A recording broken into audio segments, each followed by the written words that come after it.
तब कथामृतं तप्तजीवनं कविभिरीडितं कल्मषापहं श्रवणमंगलं श्रीमदाततं भुवि गृह्णन्ति ये भूरिदा जनाः। শ্রী শ্রী রামকৃষ্ণ কথামৃত শ্রীরামকৃষ্ণ দক্ষিণেশ্বরে ও ভক্তগৃহে চতুর্দশ পরিচ্ছেদ 1883 19 অগস্ট। এমন সময় নরেন্দ্র ও বিশ্বনাথ উপাধ্যায় আসিয়া উপস্থিত হইলেন। বিশ্বনাথ নেপালের রাজার উকিল, রাজ প্রতিনিধি। ঠাকুর তাহাকে কাপ্তেন বলিতেন। নরেন্দ্রের বয়স বছর 22, বিএ পড়িতেছেন। মাঝে মাঝে বিশেষত রবিবারে দর্শন করিতে আসেন। তাহারা প্রণাম করিয়া উপবিষ্ট হইলে পরমহংসদেব নরেন্দ্রকে গান গাহিতে অনুরোধ করিলেন। ঘরের পশ্চিম ধারে তানপুরাটি ঝুলানো ছিল। সকলে এক দৃষ্টে গায়কের দিকে চাহিয়া রহিলেন। বায়া ও তবলার সুর বাঁধা হইতে লাগিল। কখন গান হয়। শ্রীরামকৃষ্ণ নরেন্দ্রের প্রতি, দেখো এ আর তেমন বাজে না।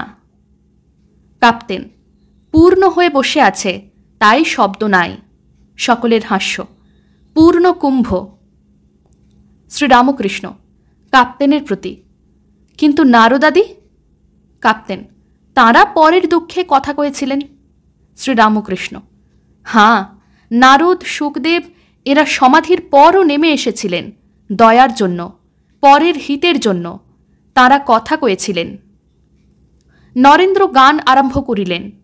গাইলেন, সত্যম শিব সুন্দর রূপ ভাতি হৃদি মন্দিরে, নিরখি নিরখি অনুদিন মোরা ডুবিব রূপ সাগরে, জ্ঞান অনন্ত রূপে পশিবে নাথ মম হৃদে, অবাক হইয়ে অধীর মন শরণ লইবে শ্রীপদে, আনন্দ অমৃত রূপে উদিবে হৃদয় আকাশে, চন্দ্র উদিলে চকর যেমন ক্রীড়য়ে মনোহরসে, আমরাও নাথ তেমনি করি মাতিব তব প্রকাশে, শান্তং শিব অদ্বিতীয় রাজ রাজ চরণে, বিকাইব ওহে প্রাণ সখা সফল করিব জীবনে, এমন অধিকার কোথা পাব আর স্বর্গভোগ জীবনে, শুদ্ধম পাপ বিদ্ধং রূপ হেরিয়ে নাথ তোমার, আলোক দেখিলে আধার যেমন যাই পলাইয়ে সত্তর,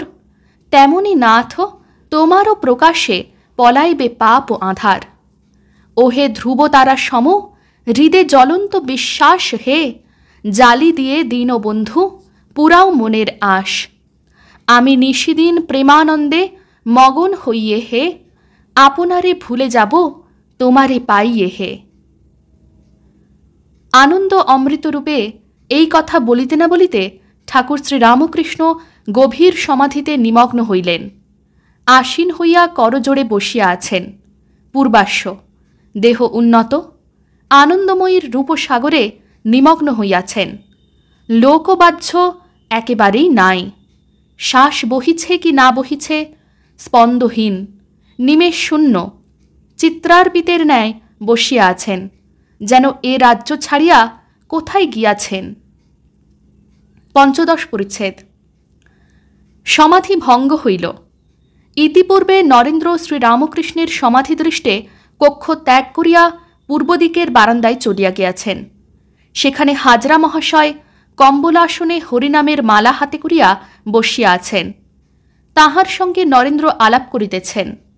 এদিকে ঘরে এক ঘর লোক। শ্রীরামকৃষ্ণ সমাধি ভঙ্গের পর ভক্তদের মধ্যে দৃষ্টিপাত করিলেন।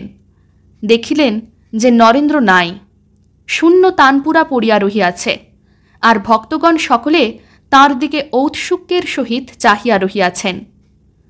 শ্রীরামকৃষ্ণ, আগুন জ্বেলে গেছে, এখন থাকলো আর গেল।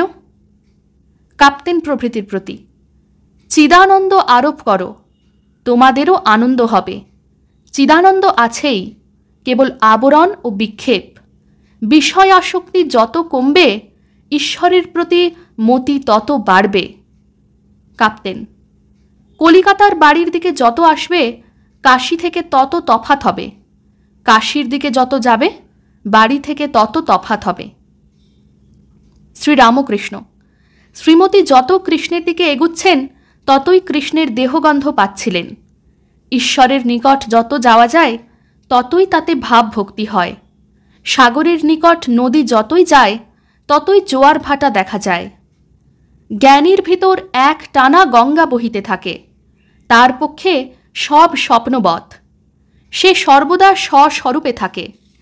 ভক্তের ভিতর একটানা নয়, জোয়ার ভাটা হয়, হাসে কাঁদে, নাচে গায়।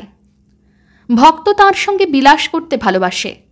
কখনো সাঁতার দেয়, কখনো ডুবে, কখনো উঠে, যেমন জলের ভিতর বরফ টাপুর টুপুর টাপুর টুপুর করে।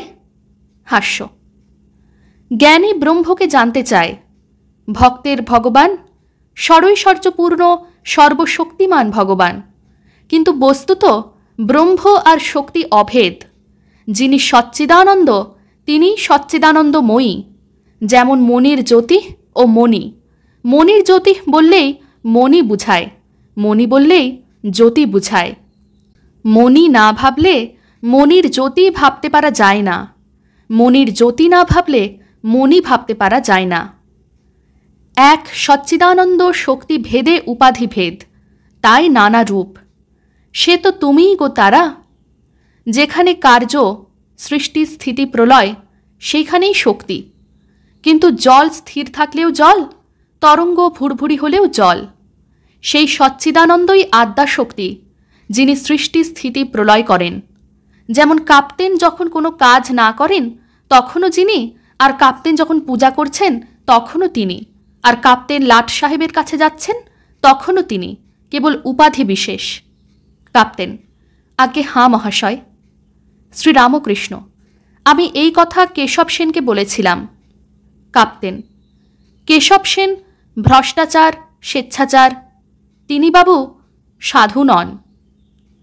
শ্রীরামকৃষ্ণ ভক্তদের প্রতি: কাপ্তেন আমায় বারণ করে কেশব সেনের ওখানে যেতে। কাপ্তেন: মহাশয়, আপনি যাবেন, তার কি করব? শ্রীরামকৃষ্ণ বিরক্তভাবে: তুমি লাট সাহেবের কাছে যেতে পারো টাকার জন্য, আর আমি কেশব সেনের কাছে যেতে পারি না? সে ঈশ্বর চিন্তা করে, হরিনাম করে। তবে না তুমি বলো ঈশ্বর মায়া জীব জগৎ, যিনি ঈশ্বর তিনিই এই সব জীব জগৎ হয়েছেন। ওং নিরঞ্জনং নিত্যম অনন্তরূপম ভক্তানুকম্পাধৃতবিগ্রহং বৈ ঈশাবতারং পরমেশমেড্যং তং রামকৃষ্ণং শিরসা নমামঃ। শ্রীরামকৃষ্ণ अर्पणमस्तु।